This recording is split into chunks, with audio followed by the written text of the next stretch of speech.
మనసు దోచే ఇకబెనా ఆర్ట్, ఆకట్టుకుంటున్న ఆకృతులు. పూర్తి వివరాలకు చదవండి రేపటి సాక్షి హైదరాబాద్ ఎడిషన్. అనేక మార్పులతో పాలనలో తన మార్కు చూపిస్తున్న రేవంత్ సర్కార్ ఇప్పుడు సెక్రటరియట్ పై ఫోకస్ చేసింది. సచివాలయం ప్రధాన ద్వారం వద్ద బాహుబలి మెయిన్ ఎంట్రన్స్ గేట్లను తొలగించింది. వాస్తు మార్పుతో మెయిన్ ఎంట్రన్స్ 2 గేట్లను తొలగించినట్లు తెలుస్తోంది. గేట్లు తొలగించిన చోట పూర్తిగా గ్రిల్స్ ఏర్పాటు చేసేందుకు ప్లాన్ చేస్తున్నారు. ఇక్కడ తొలగించిన గేట్ను హుస్సేన్ సాగర్ వైపు గేట్ నెంబర్ 3 వద్ద బిగిస్తున్నట్లు సమాచారం. సెక్రటేరియట్ గేట్ల మార్పు అంశంలో తాజా అప్డేట్స్ మా ప్రతినిధి శేఖర్ అందిస్తారు. తెలంగాణ సెక్రటేరియట్లో వాస్తు మార్పుతో రాష్ట్ర ప్రభుత్వం కీలకమైనటువంటి నిర్ణయం తీసుకుంది. ప్రస్తుతం మనం మెయిన్ ఎంట్రన్స్ గేట్ నెంబర్ 1 దగ్గర ఉన్నాము. గేట్ నెంబర్ 1 దగ్గర ఉన్నటువంటి 2 గేట్లను కూడా పూర్తిగా తొలగించింది రాష్ట్ర ప్రభుత్వం. మొత్తం సెక్రటేరియట్కు 4 గేట్లు ఉంటాయి. ఇది గేట్ నెంబర్ 1.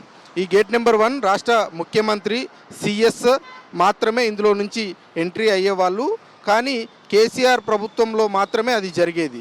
రేవంత్ రెడ్డి ప్రభుత్వంలో రేవంత్ రెడ్డి ముఖ్యమంత్రి అయిన తర్వాత కేవలం 2 నెలలు మాత్రమే ఈ ఎంట్రీ నుంచి లోపలికి ముఖ్యమంత్రి వెళ్ళారు. తర్వాత వాస్తు మార్పు పేరుతో ఈ 2 గేట్లను కూడా తాళాలు వేసి పూర్తిగా క్లోజ్ చేశారు. దాదాపు 5-6 నెలలకు పైగానే గేట్లను పూర్తిగా తాళాలు వేసి క్లోజ్ చేసినటువంటి రాష్ట్ర ప్రభుత్వం ఇప్పుడు పూర్తిగా గేట్లను తొలగించింది. పక్కన గ్రిల్స్ ఏ రకంగా ఉన్నాయో ఆ తరహాలోనే ఇక్కడ కూడా గ్రిల్స్ రానున్నాయి. ఇప్పుడు మనం చూస్తున్నటువంటి గేట్లు ఏవైతే ఉన్నాయో అవి గేట్లను తొలగించారు. ఈ కట్టడం కూడా తీసేసేటువంటి అవకాశాలు ఉంటాయన్నటువంటి చర్చ జరుగుతూ ఉంది. కేవలం పూర్తిగా అటువైపు నుంచి గేట్ నెంబర్ 3 నుంచి సౌత్ ఈస్ట్ గేట్ నెంబర్ 2 వరకు పూర్తిగా గ్రిల్లు వచ్చేటువంటి అవకాశాలు కనిపిస్తూ ఉన్నాయి. ఇక ఇన్సైడ్ కూడా వర్క్ జరుగుతూ ఉంది.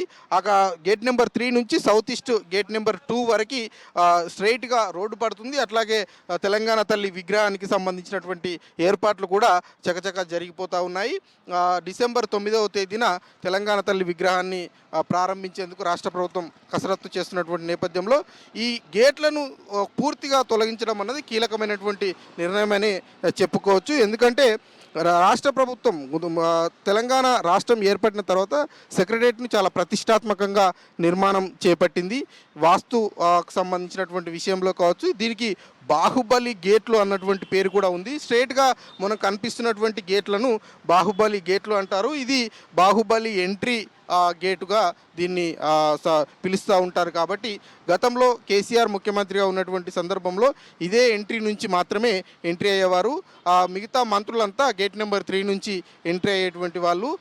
అందులోనూ సిఎస్ మాత్రం ఎంట్రీ అయ్యేవారు. కేవలం ముఖ్యమంత్రికి మాత్రమే ఎంట్రీ ఉన్నటువంటి సందర్భంలో ఈ గేటును రేవంత్ రెడ్డి ప్రభుత్వం వచ్చిన తర్వాత తొలగించారు. వాస్తు మార్పు పేరుతో తొలగించారు అన్నటువంటి చర్చ అయితే సెక్రటేరియట్లో చాలా బలంగా వినిపిస్తున్నటువంటి పరిస్థితులు ఉన్నాయని చెప్పుకోవాలి. డిసెంబర్ 9వ తేదీన తెలంగాణ తల్లి విగ్రహం ప్రారంభం ఉన్నటువంటి నేపథ్యంలో లోపల ఇన్సైడ్ జరుగుతున్నటువంటి వర్క్స్ అన్నింటిని కూడా కంప్లీట్ చేయడంతో పాటు ఈ గేట్ను తొలగించారు. కాబట్టి ఈ తరహా గ్రిల్లును కూడా అక్కడ ఆ గేట్ల దగ్గర ఏర్పాటు చేస్తారు అన్నటువంటి చర్చ చాలా బలంగా జరుగుతుంది. మరి చూడాలి.